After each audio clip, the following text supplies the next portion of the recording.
Previously on Infinite Me. This is our system.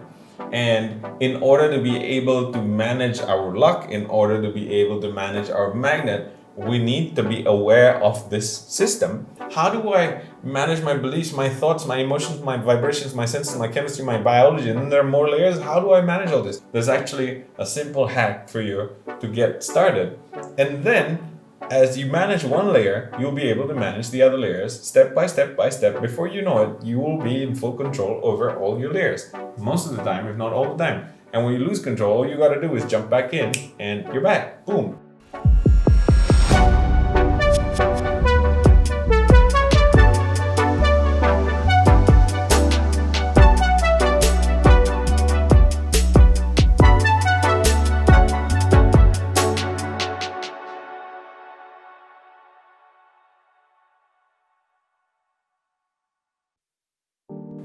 Now that we know about our system, how do we manage it? How do we manage all these layers every second of the day? Seems like a difficult task. It's actually not difficult at all because there are keys that you need to manage. If you manage those keys well, everything will kind of just fall into place. And before you know it, you'll be aware of everything that is going on inside and outside of you. So the first key is your emotions. So I mentioned in the previous episodes about this being your compass, your magnet, and what you want to do now is you want to be aware of everything that you feel throughout the day and become aware of what makes you feel happy, what makes you feel sad, what makes you feel ashamed, what makes you feel angry, what makes you feel gratitude, what makes you feel optimistic, what makes you feel trusting towards the universe and things, what makes you feel scared. Every feeling, you can call the feelings whatever you want, but remember them, pay attention to them, and if you want, it will even help if you start writing them down in a journal. So every night before you sleep, you write down all the emotional things that happened to you today. This happened and it made me feel this way. This happened and it made me feel this way. Being aware of your emotions is step one. And we'll go deeper into emotions in the next episode. For now, understand that you want to be aware of everything you feel, and you want to be aware of what makes you feel that way. The second thing is your chemistry. Every time you feel emotions, it changes your body. So the example we discussed, when I was late, my body produced adrenaline. There was an emotion that caused the chemistry to change. So whenever you feel happy, pay attention to how that makes you physically feel.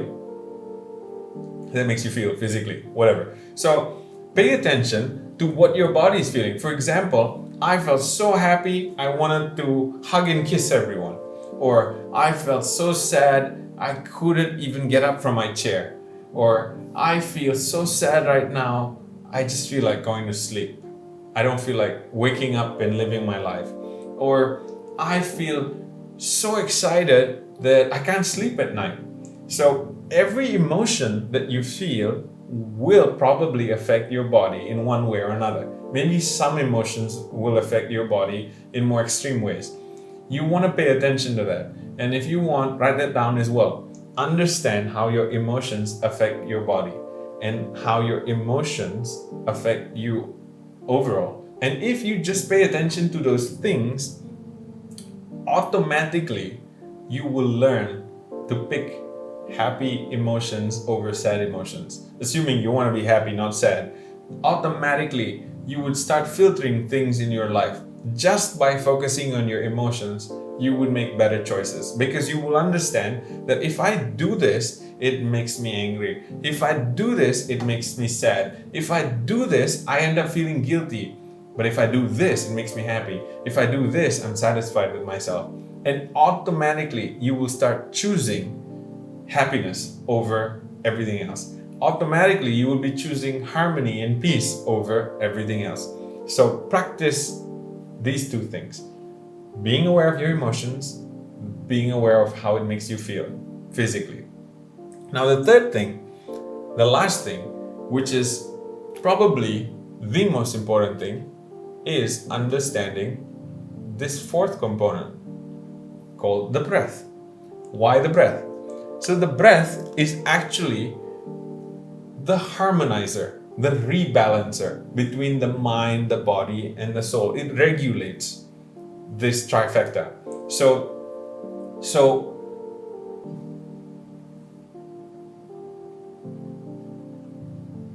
if you imagine yourself going through stress in life or being busy in your hectic, fast-paced life, and then you just take a moment, you slow down, you take a deep breath.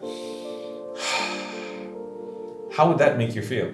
In fact, let's do it right now. Let's take a few deep breaths together. Preferably with your eyes closed if possible, but if you're uncomfortable and you want your eyes open, that's also fine. So we'll take a deep breath in from our noses and we'll exhale from our mouth. And we'll do it a few times. And we'll do it together. So take a deep breath in and out. A deep breath in. Hold and out. Another one in. And you hold it in for a while. And you slowly breathe out. How do you feel? What thoughts are running through your mind at the moment? Probably not a lot. So the breath is like a reset button. It's like when your phone starts to act up or when your phone doesn't work as it should, what do? You restart your phone. And that's what a few deep breaths can do for your mind, body, and soul. So my suggestion to you is you practice taking deep breaths between activities in your life, especially after stressful, challenging activities. Pause, take a couple of deep breaths, and then jump into the next activity. Imagine you go to work and you're really tired, you've had a long day, a stressful day, you take a couple of deep breaths, you're fresh again, reset, you walk into the house, you spend time with family, and you've forgotten everything that's happened at work, and this is the next thing. So the breath is kind of like a stop button for the previous activity and a start button for the next activity, and you're fresh again and you've restarted yourself and you're just calm, relaxed, and you can enjoy the next thing, the next activity. So practice that. In fact, wake up in the morning, do the deep breaths, and every time you feel low, do the deep breaths. Before you sleep, do the deep breaths as much as possible. Now, how do you breathe? Just breathe normally. But you want to be aware of when you're breathing, when you're doing this, of course. Eventually, you will be aware of your breath throughout the day, and that's a good thing. And so, how should you breathe? It's quite simple. You take a deep breath in over a couple of seconds, a few seconds, and then you hold it in for a few seconds, and then you breathe out for some more seconds. How many seconds? That's completely up to you. Just follow your natural flow. And remember, it's not a diving contest, so you don't have to hold your breath for like 15 seconds. Just a few seconds in, a few seconds hold, a few seconds out. And you want to do it a few times. You can do it 5 times, you can do it 10 times, you can do it how many ever times. And that's the practice.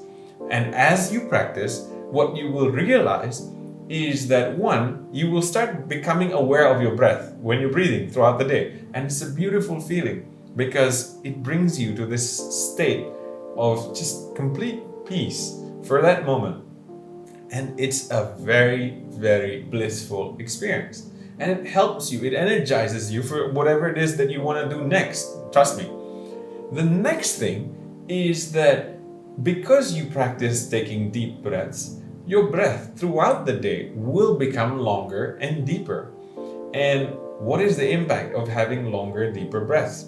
What will happen is when your senses deal with life, when you deal with the external, you will actually have a better system that is less reactive, because the breath, remember, the breath is the regulator. If you're taking longer breaths, then what will happen is there'll be a pause before you jump into a conclusion of what you see or what you're experiencing, what you're hearing in your life.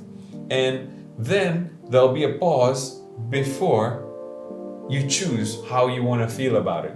And the breath will allow you to take that pause and to respond better in life. Once you experience it, you'll know exactly what I mean.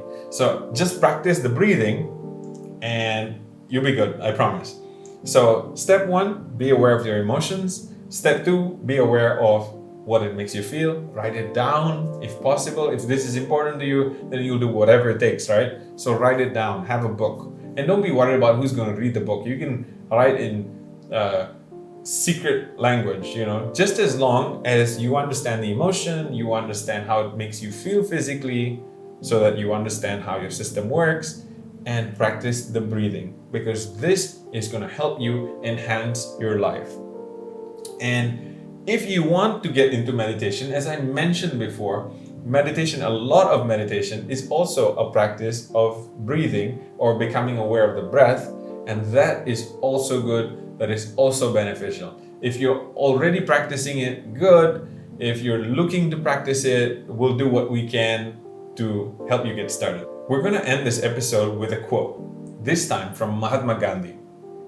So, Mahatma Gandhi said, "Your beliefs become your thoughts become your words become your actions become your habits become your values become your destiny." So Mahatma Gandhi says that your beliefs become your thoughts become your words become your actions become your habits become your values, and your values become your destiny. Now, it seems like a philosophical quote, but it's actually conceptually, scientifically amazing, because he explained to us how we are creating our destiny, how we're creating our luck. I'm not sure if he intended it to be this way, but just have a look at how well it matches with whatever we've been talking about. So our beliefs and our thoughts, right, create our words and our actions. So beliefs and thoughts create emotions. Emotions affect the chemistry, and it affects how we respond to things in life, which is what we discussed. Be aware of what you feel, how it makes you physically feel, and what it makes you do, how you react to it, right? And then, because this is a pattern, then it becomes a habit, and then it becomes your values. Now, one thing that I would like to add here into this diagram, adding in to Mahatma Gandhi's quote, is that when you have your beliefs and your thoughts, it actually affects your emotions. This is something very important to take note of. And it is your emotions which then determine how you respond to things.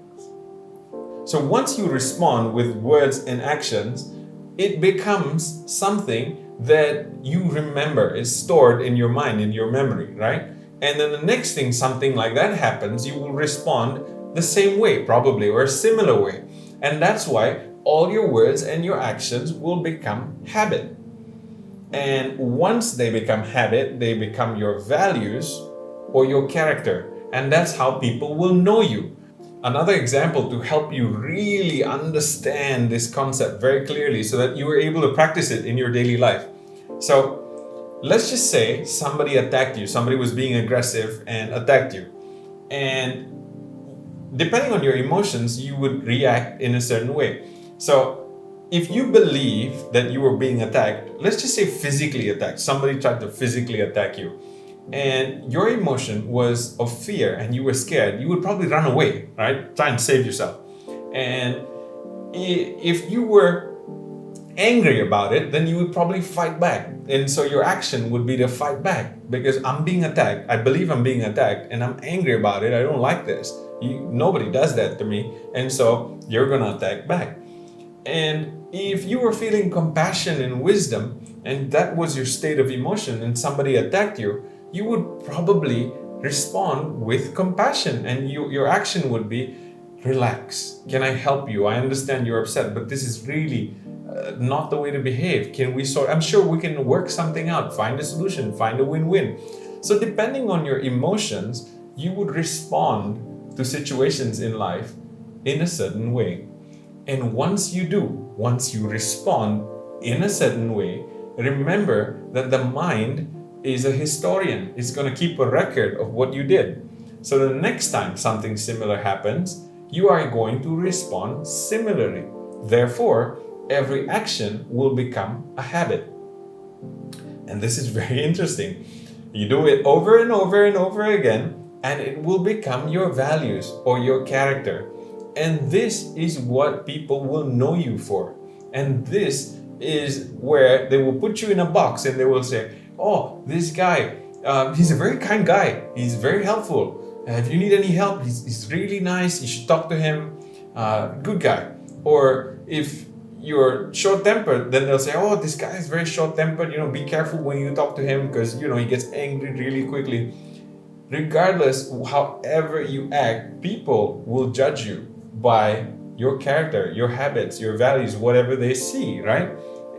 That's because they're using their mind, and their mind will look at a pattern repeating itself, make a record of it, remember it, so the next time they know how to respond appropriately.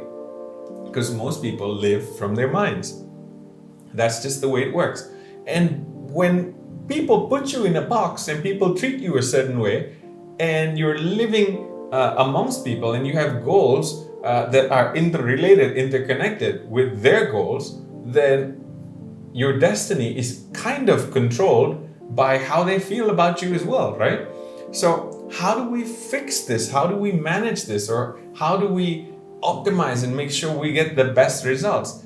The best way is to see closely your emotions, to watch your emotions closely, watch your chemistry, and then in the next episode, we're going to talk about how we can choose our emotions and how we can change our patterns. And next thing you know, you'll be vibing differently. You will have different habits and you will have different values. People will see a different character. And if people see that over and over again, their minds will make a record. They will change their minds about you. And they will probably treat you the way you want to be treated, because now you are practicing being aware of your emotions and choosing how you vibe, choosing your habits, choosing your actions. And people will see that, people will feel that, and they will respond differently. Next thing you know, the circumstances, the events, everything that's happening in your life will just quickly shift. And it happens much quicker than you think, much quicker than you think. So I'm going to go back here now to this diagram, and I'm just going to remind you of your homework until the next episode. Your homework is, number 1, pay attention to what you're feeling. All the major emotions throughout the day, the highs, the lows, whatever you feel, pay attention to how it makes your body feel, how you respond, how you react to those emotions. Whether it makes you sleepy, it makes you energetic, it makes you say something, it makes you do things, good things, bad things, not so great things, whatever. Nothing's good, nothing's bad. Just take note of it, become aware of it, and then we're going to choose if we want more of that or not. The last thing is breathing exercise as many times as you want. It's as simple as breathing in, holding your breath, breathing out, relax. Do it a few times, 5 to 10 times. You can do it with your eyes open, preferably with your eyes closed. You can do it sitting down, you can do it standing up. Don't close your eyes while driving, it's dangerous. I trust you, you're a responsible person. So I'll see you in the next episode, and if you haven't already, hit the subscribe button, turn on notifications, and like all the videos. And yeah, I'll see you in the next episode. I think I've spoken enough. See you. Cheers.